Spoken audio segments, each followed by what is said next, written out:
And speaking of that, I kept getting texts on game day about that. It's like, who is this guy? Who is holding the stick or the whatever they called it? You called it a bamboo scepter. Can you tell us the origin story of how this came about? Okay, so the story of the scepter begins with an invite to Ghana for my teammate Jeremiah Owusu-Koromoa's camp that he has yearly in Ghana. As we went there, it's not just a football camp.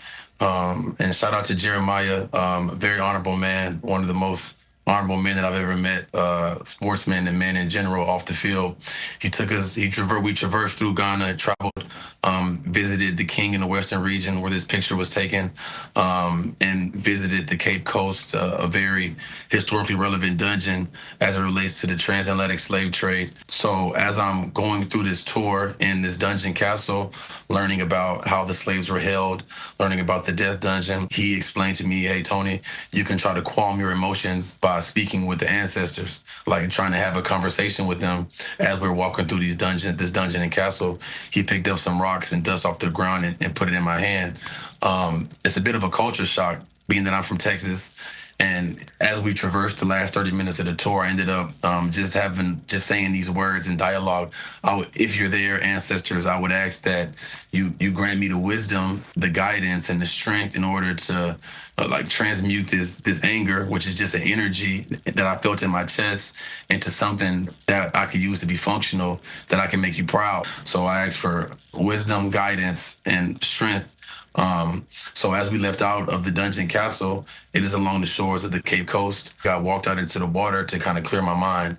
As I walked into the water, the shores of the water, the staff, scepter, it washed ashore to my feet. And initially, when I picked it up, it hit my ankles. I picked it up. I was like, yo, I looked at it, I'm looking at it. I'm like, yo, this is a pretty cool, it's a pretty cool thing to just wash up to my feet. And Jeremiah was maybe 10, 15 feet behind me, and Sekou was also. So they also visually saw this happen. And I turn around like I just caught a fish, like a little fish, and they look at me like in like a kind of like in awe a little bit. And as I walk towards Sekou and Jeremiah, and we're also traveling with chieftains and chiefs with us from Ghanaian chiefs, they all impart their wisdom on what this means in their tribe.